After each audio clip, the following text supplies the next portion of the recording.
কুমিল্লার নাঙ্গলকোটে জায়গা জমি নিয়ে বিরোধকে কেন্দ্র করে আপন ছোট ভাইয়ের পরিবারকে বসত বাড়ি থেকে উচ্ছেদের চেষ্টা চালিয়ে যাচ্ছে বড় দুই ভাই।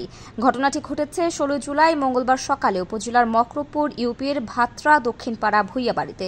ওই দিন সকালে ওই গ্রামের মরহুম বেলায়েত হোসেন ভূঁইয়ার ছোট ছেলে শরীফ মোহাম্মদ মুহিবুল্লাহ ভূঁইয়ার বসত ঘরের পাশে ভেকু মেশিন দিয়ে তার বড় ভাই মাওলানা সফিউল্লাহ প্রকাশ নয়ন ও নিয়ামতুল্লাহ ফারুকি জোরপূর্বক গর্ত করে মাটি সরিয়ে ফেলে এবং বিভিন্ন জাতের গাছপালা উপড়ে ফেলে ও বাড়ির সীমানা প্রাচীর ভেঙে ফেলে এমন অভিযোগ করেন ক্ষতিগ্রস্ত শরীফ। তিনি আরও জানান, গত ৭ বছর আগে ১০৮ শতক জায়গার মধ্যে প্রায় ৬ শতক জমিতে বসতঘর নির্মাণ করে পরিবার নিয়ে বসবাস করে আসছেন। ওই সময় তার বাবা তাকে এই জায়গাটি বুঝিয়ে দেন। অভিযুক্তদের বিরুদ্ধে নাঙ্গলকোট থানায় একটি লিখিত অভিযোগ দায়ের করেন। পুলিশ ঘটনাস্থল পরিদর্শন করেছেন। তিনি প্রশাসন ও এলাকাবাসীর কাছে ন্যায় বিচার দাবি করেন। আমরা ৩ ভাই, আমার বড় ২ ভাই মাওলানা, দোনো ভাই জুমা পড়ায়। আমার বাবা মারা গেছে গত ডিসেম্বর মাসে।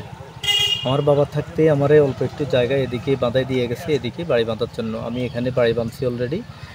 বাড়ি বাঁধার পরে কালকে আমি অফিসে ছিলাম, আমার অফিস ব্রাহ্মণবাড়িয়া। আমি ছিলাম, সকাল 10টাতে ফোন দিয়েছে হঠাৎ করেই বেকু আইনা তারা এই চতুর্পাশে টিন দিয়ে বেড়া দিছি, বেড়াটা সব ভাঙ্গি তারা মাটি কুড়ি একবারে ঘর পর্যন্ত মাটি সহকারে কুড়ি নিয়ে গেছে তারা। আমার বাচ্চাগুলো ভয়ে আতঙ্কিত হয়ে এক একজন এক একদিকে চলে গেছে। পরে বাচ্চাদেরকে আমার শ্বশুর আসছে ওদিক থেকে, আমার শ্বশুর এসে তারপরে বাচ্চাদেরকে সংগ্রহ করে নিছে। এই অবস্থা। এরা অনেক দিন থেকে আমার উপরে এরকম জুলুম অত্যাচার করতেছে। আমি থাকতে পারতেছি না, পুরান বাড়িতেও থাকতে পারি না, এখানেও থাকতে পারি না। এই হলো। এখন আমি চাচ্ছি যে আমার বাবার এটা ওয়ারিশ সম্পত্তি, আমার বাবার ওয়ারিশ সম্পত্তিতে আমরা যেন সুষ্ঠুভাবে সুন্দর বন্টন করে আমরা থাকতে পারি, এতটুকুই শুধু চাই। কালকে মঙ্গলবার সকাল 10টা থেকে আমার বাসুরেরা 2 জন ফারুক আর নয়ন আসছিল। আসি বেকু মেশিন দিয়ে তারা এদিকে পুরো মাটিগুলো, আমাদের ভিটা বাড়ির মাটিগুলো উঠে নিয়ে গেছে আর কি। আমি তার ঘরে বারবার বাধা দিতে আসছি, তারা আমার ঠেলি পালাই দিতে আসে। আমি বাধার সৃষ্টি করছি অনেকবার, আমার কথা শুনে নাই তারা। তা আমার বাচ্চারা ভয়ে তারা একবারে ঘরে যায় কাটতে আসে, আর একজন গেছে আরেক বাড়ি ওই পাশে।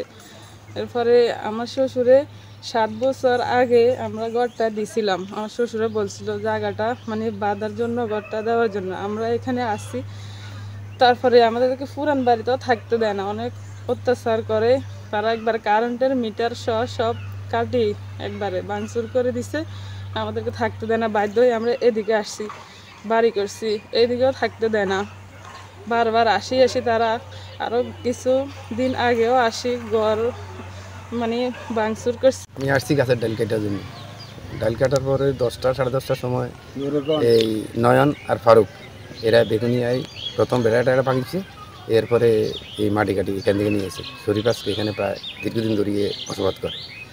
মঙ্গলবারে সকাল 9টায় নয়ন আর ফারুক আমার পুত্রা এই বেগু দিয়ে এগুলো সব ভাঙচুর করে দিয়ে, আমার জামাই চাকরি করে ব্যাংকে, ও তো বাড়িতে নাই। আমার মেয়ের মেয়েও ডাক দিছে, কিন্তু আমার নাতিগুলো এটার ভয়ে খাল পাড়ে চলে গেছে, কেউ দরজার তলে ঢুকে গেছে, একজনের ফাও কাটে গেছে। আমি এই বারবার রিকোয়েস্ট করছি আমার পুত্রারে, নয়নার ফারুকেরে, আমার কোনো কথা, আপনার কোনো কথাই শুনতে রাজি না। আমি বলছি যে আমাদের এটা ভাঙিয়ে দিব আল্লাহর হস্তে। এখন এই জিনিসটা একটু অপেক্ষা করেন, এদের ঘরের দরজার সামনে বাচ্চাগুলো তো মরে যাবে। এখানে যে আপনারা এগুলো। অভিযোগে ওঠা শফিউল্লাহ প্রকাশ নয়ন বলেন, তাদের জায়গা তারা ভেকু মেশিন দিয়ে মাটি সরিয়ে নিয়েছে। অপর ভাই মাওলানা নিয়ামতুল্লাহ ফারুকি বলেন তিনি ব্যস্ত আছেন, এ বিষয়ে পরে কথা বলবো।